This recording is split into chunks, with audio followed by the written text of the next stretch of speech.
En 72 heures. En 72 heures exactement, un pays semble basculer sans avertissement.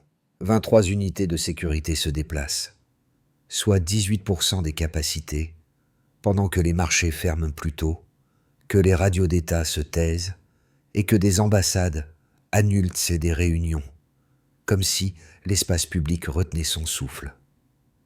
Dans ce silence méthodique, que révèle l'attitude d'Ibrahim Traoré aux yeux de ceux qui cherchent à comprendre le sort du Burkina Faso, lorsque chaque blindé compte autant qu'une phrase non dite?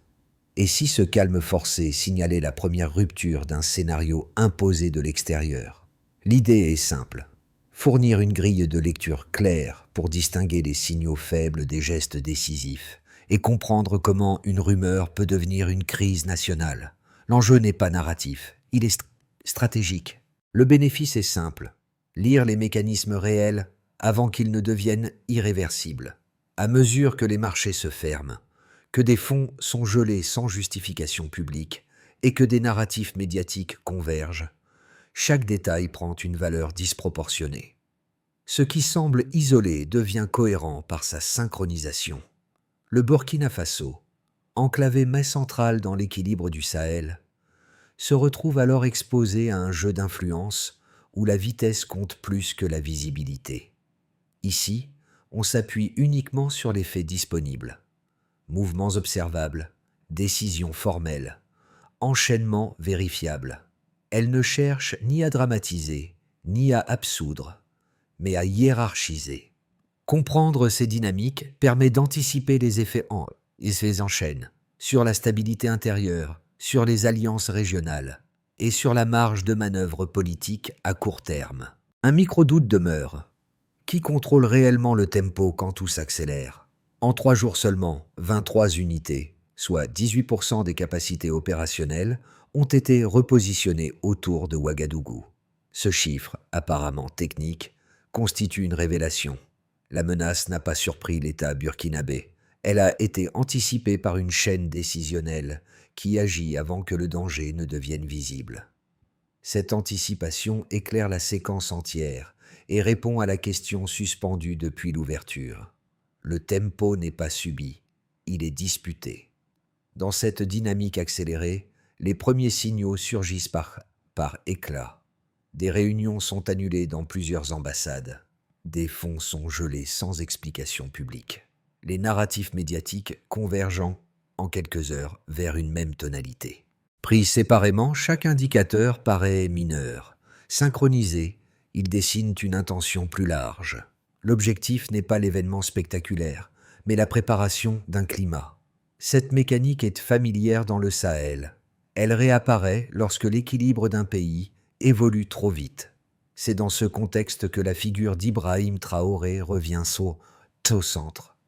Pour une partie de la population, son positionnement souverainiste représente une tentative assumée de rompre avec des influences extérieures anciennes. Pour d'autres acteurs, notamment dans certaines chancelleries, son orientation vers Moscou et Pékin est lue comme un basculement abrupt qui reconfigure les équilibres établis. La polarisation des lectures n'est pas un effet secondaire. Elle fait partie de la pression exercée. Les 48 premières heures cristallisent ainsi des tensions géopolitiques latentes. Le Burkina Faso, enclavé mais stratégique, devient un théâtre où les alliances se réécrivent plus vite que les communiqués officiels.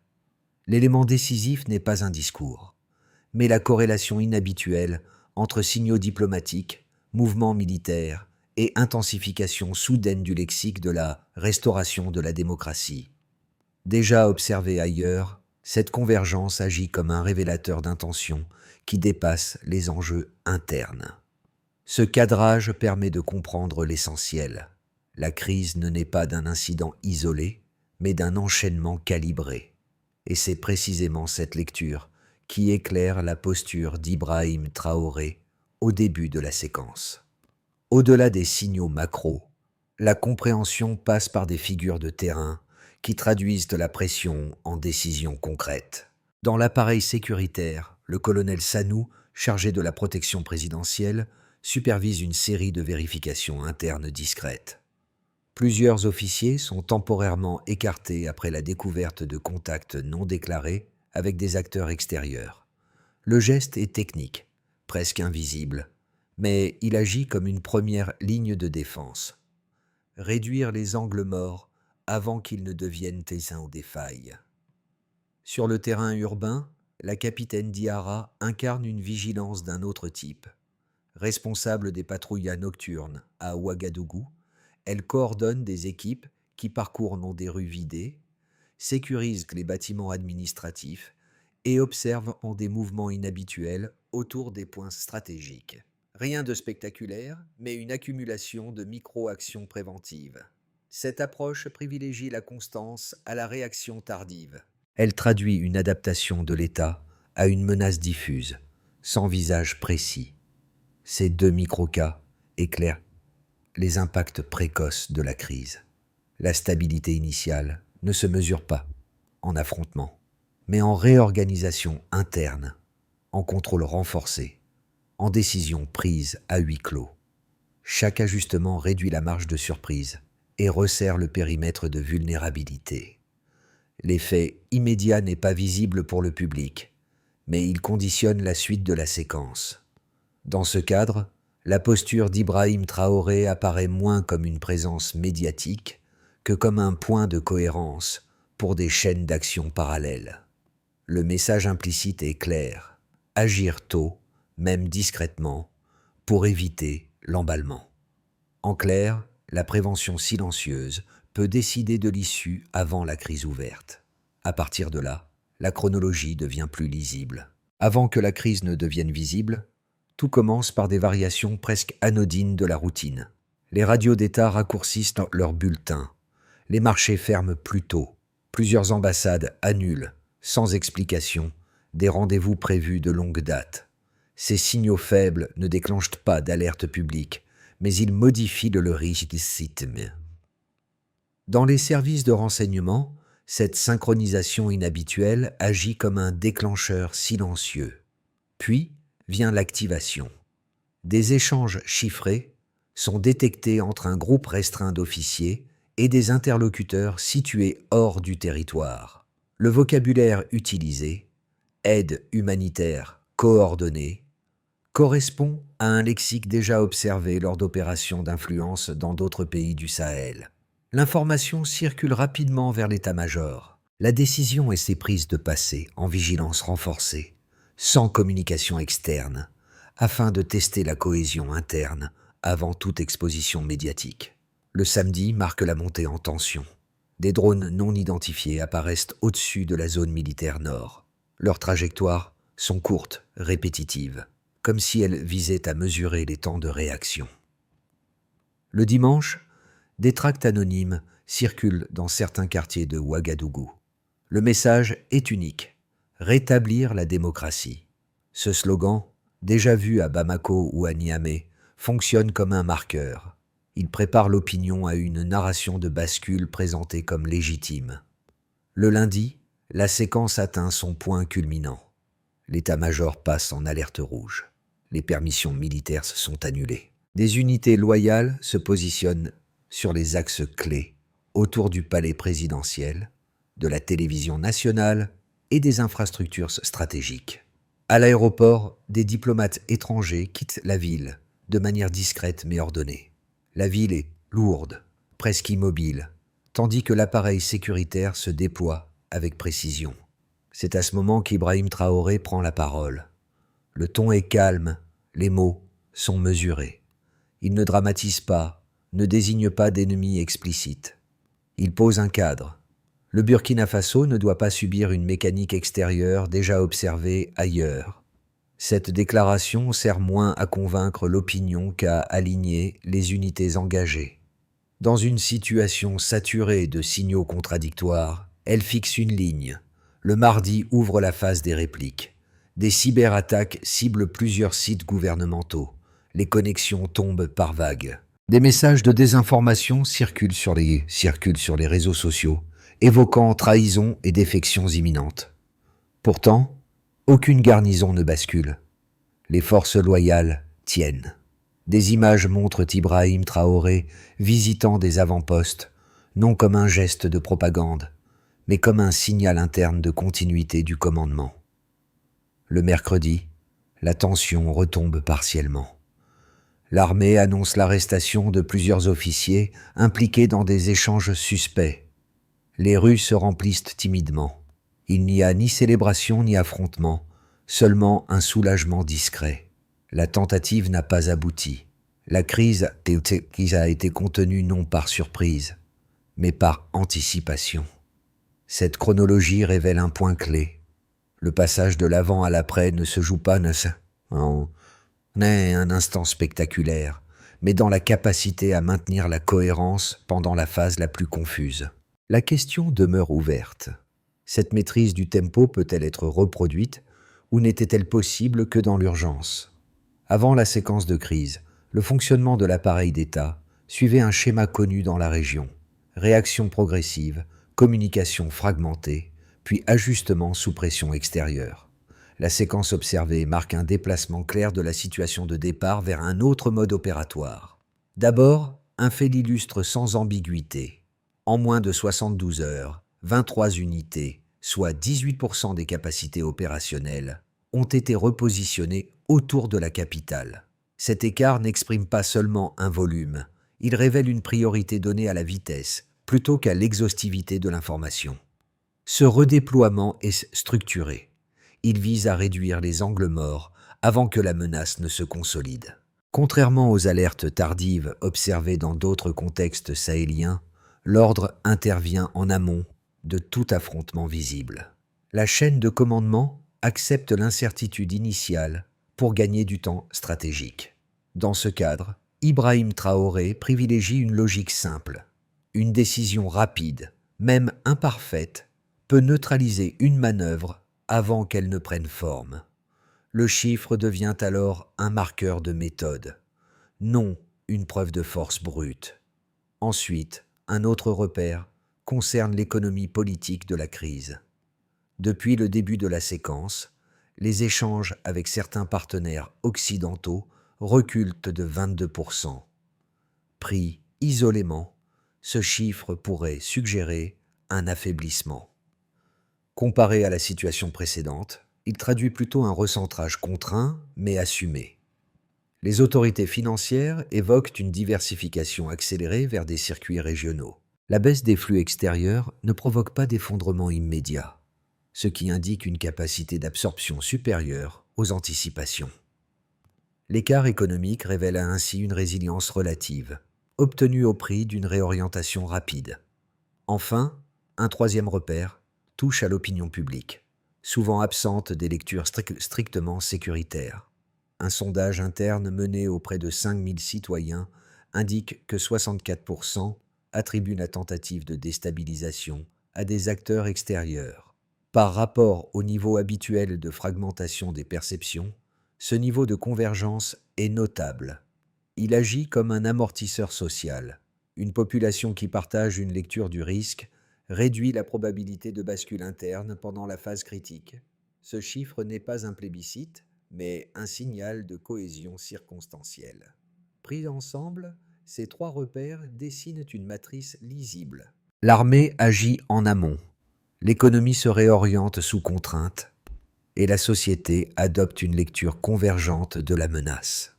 Aucun indicateur ne suffit isolément. C'est leur synchronisation qui fait sens. Le passage de la situation de départ à la situation nouvelle ne raconte pas une victoire définitive, mais une capacité à tenir une ligne dans un environnement où chaque faille est exploitée. Cette lecture quantitative nuance les interprétations extrêmes. Elle montre que la posture d'Ibrahim Traoré s'inscrit moins dans un geste symbolique que dans une discipline du temps et de l'information. La question qui s'ouvre désormais est centrale. Cette capacité d'anticipation peut-elle devenir un mode durable ou reste-t-elle dépendante de l'intensité exceptionnelle de la crise? Deux lectures antagonistes structurent aujourd'hui le débat autour de la séquence burkinabé et du rôle d'Ibrahim Traoré. La première, largement relayée dans plusieurs médias occidentaux, soutient que l'orientation souverainiste actuelle accroît l'instabilité régionale. Selon cette thèse, le rapprochement avec Moscou et Pékin, combiné à une prise de distance avec des partenaires historiques, fragilise un État déjà exposé à des menaces sécuritaires multiples. Les défenseurs de cette lecture estiment qu'un tel basculement, porté par un leadership jeune et affirmé, risque de rompre des équilibres diplomatiques délicats et d'isoler davantage le pays. Ils invoquent la nécessité d'un encadrement extérieur présenté comme garant de la démocratie et de la sécurité à long terme. La seconde lecture, plus ancrée dans des analyses africaines, avance un raisonnement inverse. Elle considère que les décisions récentes ne constituent pas une rupture dangereuse, mais une tentative cohérente de sortir d'un cycle de dépendance. Ses partisans rappellent qu'il y a quelques années encore, une part significative du budget national provenait de l'aide internationale, créant une vulnérabilité structurelle. La réduction progressive de cette dépendance, bien qu'elle entraîne des frictions à court terme, est vue comme un investissement stratégique. Dans cette perspective, le véritable risque ne serait pas le changement, mais la stagnation prolongée dans un modèle qui n'a pas produit de stabilité durable. Entre ces deux pôles, une lecture plus nuancée émerge chez des observateurs indépendants. Leurs analyses soulignent que certaines mesures sécuritaires ont produit des effets mesurables, comme une baisse modeste mais réelle des attaques contre des infrastructures stratégiques dans plusieurs provinces. Ces résultats ne valident ni un optimisme béat, ni un alarmisme systématique. Ils suggèrent plutôt que le pari engagé comporte des risques assumés, mais qu'il s'appuie sur des ajustements concrets. Pour être juste, il faut reconnaître la validité partielle de chaque thèse. Le pari est risqué, mais il est assumé collectivement et accompagné de mécanismes d'adaptation. La question pertinente n'est plus de savoir si cette trajectoire est confortable, mais pourquoi une telle prise de risque est désormais perçue comme nécessaire dans le contexte régional actuel. À mi-parcours, le centre de gravité n'est plus militaire ni diplomatique, il devient informationnel. Après l'échec de la bascule classique, la pression se déplace vers des formes diffuses. Désinformation ciblée, rumeurs persistantes, tentatives d'infiltration des circuits décisionnels. Le conflit n'oppose plus des unités visibles, mais des récits concurrents qui cherchent à fissurer la cohésion sans provoquer d'affrontement direct. Cette mutation modifie profondément les règles du jeu. Sur le terrain, l'appareil sécuritaire s'adapte. Les forces ne se contentent plus de contrôler des axes ou des bâtiments. Elles surveillent les flux numériques, les transmissions internes, les signaux faibles dans l'espace médiatique. La vigilance devient continue, moins spectaculaire, mais plus exigeante. Elle suppose une coordination fine entre institutions, médias et relais locaux. Dans ce contexte, chaque retard de correction peut produire un effet cumulatif. C'est ici qu'intervient le pivot narratif d'Ibrahim Traoré. En introduisant l'idée que la vigilance n'est plus une réaction ponctuelle, mais une méthode durable, il transforme la peur en discipline. Le message implicite est stratégique. La stabilité ne dépend plus d'un moment décisif, mais de la capacité à empêcher l'érosion progressive de la confiance collective. Ce basculement répond à la question laissée en suspens plus tôt. Si le tempo a été disputé au début, il doit désormais être tenu dans la durée. La crise n'est plus un pic à franchir, mais un environnement à gérer. Les effets d'ici de la séquence ne s'arrêtent pas au cercle sécuritaire. Ils se diffusent dans l'ensemble de la société et redessinent les priorités à plusieurs niveaux. Pour l'État, la première conséquence est une centralisation accélérée des processus décisionnels. Plusieurs directions techniques sont regroupées afin de réduire les délais entre renseignement, arbitrage et exécution. La part du budget consacrée à la sécurité augmente sensiblement, non comme un symbole autoritaire, mais comme une réponse à la réduction de la marge d'erreur. Cette réorganisation vise à verrouiller la cohérence interne face à une pression persistante. Dans ce cadre, Ibrahim Traoré apparaît comme le point d'articulation d'une chaîne qui privilégie la continuité plutôt que l'improvisation. Du côté des entreprises, l'impact est plus ambivalent. Dans les secteurs stratégiques, notamment miniers, plusieurs concessions étrangères sont suspendues pour audits renforcés. À court terme, cette décision pèse sur les volumes exportés et sur la confiance de certains investisseurs. Cependant, elle ouvre aussi un espace pour des opérateurs régionaux et africains qui s'insèrent dans des circuits jusqu'alors dominés par des capitaux extérieurs. Les entreprises locales adaptent leur logistique, misant sur des corridors régionaux pour maintenir l'activité. Le coût est réel, mais il s'accompagne d'une réduction progressive de la dépendance. Pour les ménages, la pression se traduit surtout par une hausse du coût de la vie. L'inflation alimentaire progresse, alimentée par les tensions sur les importations et par l'incertitude générale. Pourtant, cette contrainte fait émerger des mécanismes d'entraide.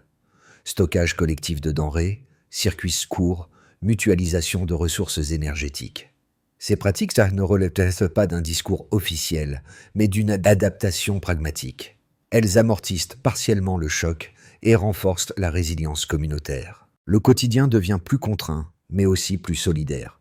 À l'échelle régionale, les répercussions sont notables.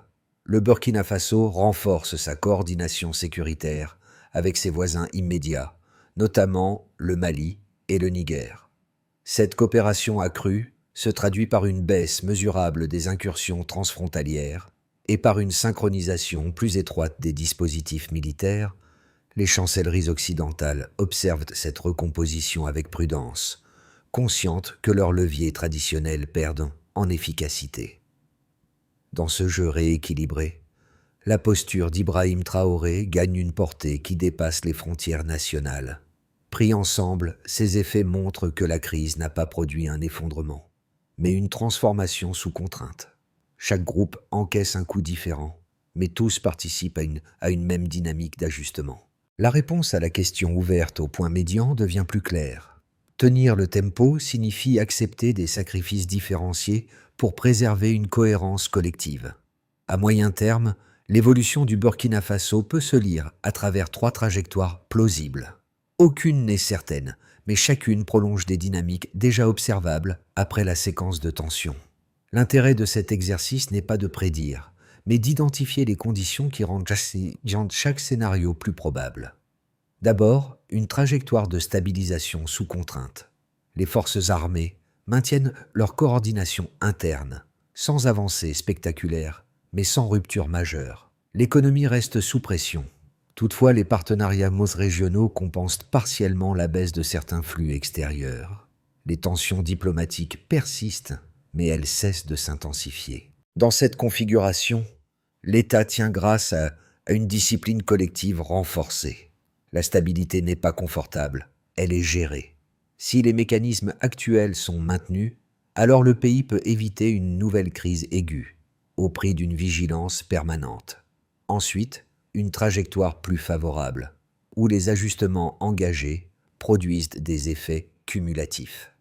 Les coopérations régionales se consolident, facilitant la sécurisation des corridors commerciaux et des zones frontalières. Les investissements africains augmentent progressivement, réduisant certaines vulnérabilités structurelles.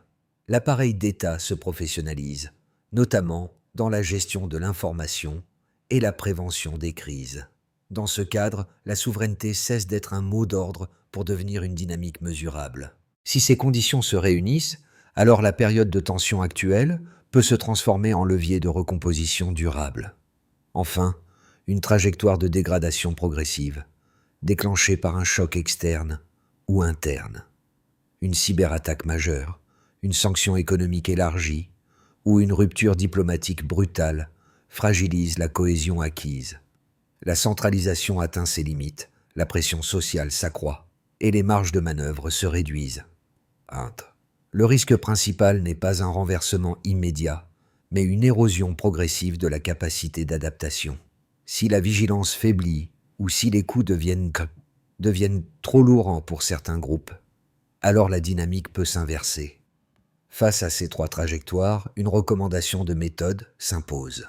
Documenter les signaux, mesurer les effets réels et corriger avant d'interpréter. La clé n'est pas de croire au meilleur scénario, mais de comprendre les leviers qui permettent d'éviter le pire, en gardant le contrôle du tempo. Au-delà des scénarios macro, l'effet réel de la période se mesure à l'échelle des personnes et des métiers qui structurent le quotidien. 3 groupes ressentent particulièrement la tension et, par leur pratique, influencent la trajectoire collective. Le premier regroupe ceux qui informent et transmettent. Journalistes, enseignants et relais communautaires opèrent dans un espace saturé de rumeurs. Leur rôle consiste à vérifier avant de diffuser, à contextualiser avant de commenter. Cette discipline de l'information limite les emballements et réduit l'efficacité des récits anxiogènes. Elle ne supprime pas l'incertitude, mais elle en freine la propagation. Le deuxième groupe rassemble ceux qui produisent et échangent. Commerçants, agriculteurs et petits entrepreneurs subissent directement les variations de prix, les ruptures temporaires et les ajustements logistiques. En réponse, des solutions pragmatiques émergent. Stockage mutualisé, circuits courts, coopération entre quartiers ou villages. Ces pratiques ne font pas la une, pourtant elles stabilisent les communautés. Elles montrent qu'une économie de résilience peut amortir les chocs sans attendre des signaux macro favorables. Le troisième groupe concerne ceux qui protègent et soutiennent. Soldats, volontaires civils et équipes logistiques vivent au rythme des alertes et des rotations. Leur vigilance quotidienne, souvent invisible, conditionne la stabilité perçue par le reste de la population. Ils incarnent une sécurité faite d'actes répétés plutôt que de démonstrations ponctuelles. Pour le lecteur, 2 marges d'action ressortent. D'abord, adopter des réflexes simples face à l'information. Croiser les sources, ralentir le partage, demander des preuves. Ensuite, renforcer les solidarités locales qui atténuent tôt les effets économiques immédiats. Ces gestes n'exigent pas d'adhésion idéologique. Ils traduisent une attention au collectif. Ainsi, la cohésion ne dépend pas uniquement des institutions. Elle repose sur des choix ordinaires, répétés, qui transforment l'inquiétude en méthode. Dans un contexte tendu, quelle discipline personnelle sommes-nous prêts à maintenir pour préserver l'espace commun, pour sortir de la gestion d'urgence et entrer dans une phase de consolidation? Une méthode structurée devient indispensable. L'objectif n'est pas de promettre une stabilité rapide, mais d'ancrer des progrès mesurables. Dans cette perspective, Ibrahim Traoré insiste sur un enchaînement d'actions cohérentes, où chaque étape réduit une vulnérabilité identifiée plutôt que de répondre à une pression ponctuelle. D'abord, il y a la sécurité opérationnelle. Il s'agit de renforcer durablement les zones frontalières et de fiabiliser les transmissions internes. Les acteurs impliqués sont les forces armées, les unités locales et les partenaires régionaux. Le calendrier est immédiat, avec un suivi mensuel. L'indicateur clé reste la réduction du nombre d'incidents signalés dans les zones les plus exposées. Ensuite vient la souveraineté financière. Diminuer la dépendance aux circuits extérieurs passe par un recentrage progressif vers des mécanismes régionaux.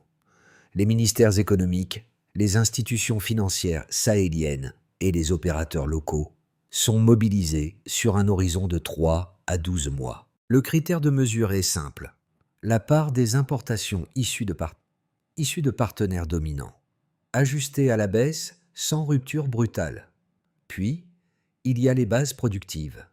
Relancer les coopératives minières, étendre les surfaces cultivées et stabiliser l'accès à l'énergie forment un triptyque central.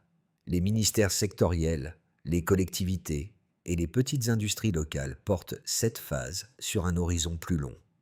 Les indicateurs combinent emplois créés, volume produit et capacité énergétique installée. Après cela, l'espace informationnel prend toute sa place. Professionnaliser la presse nationale et réduire l'impact de la désinformation deviennent des priorités continues. Médias, autorités civiles et opérateurs de télécommunications sont associés, avec pour mesure le nombre d'incidents majeurs identifiés puis corrigés. Enfin, la mémoire institutionnelle compte tout autant. Documenter les décisions, enseigner les principes de souveraineté et transmettre les leçons apprises créent une continuité au-delà de la crise. Cette feuille de route ne garantit pas le succès, mais elle remplace l'improvisation par un cadre lisible. À ce stade, la question clé demeure. Cette méthode peut-elle survivre lorsque la pression immédiate s'atténuera? Dans les rues où la capitaine Diarra patrouillait quelques semaines plus tôt, le calme revient par fragments. Les mêmes carrefours, les mêmes bâtiments administratifs, mais une attention différente dans les gestes. Les visages restent fatigués, pourtant une forme de détermination s'installe. Ce retour partiel à la normalité ne signifie pas la fin de la menace.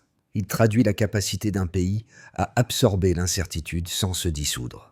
La vigilance n'est plus vécue comme une alerte permanente, mais comme une habitude collective. Dans ce contexte, Ibrahim Traoré se fait moins visible. Il délègue, laisse la parole à des ministres, à des responsables locaux, à ceux qui vivent la pression au quotidien. Ce retrait relatif n'est pas un effacement. Il marque une transition, passer d'une centralité incarnée à une présence diffuse, répartie dans l'appareil d'État et dans la société.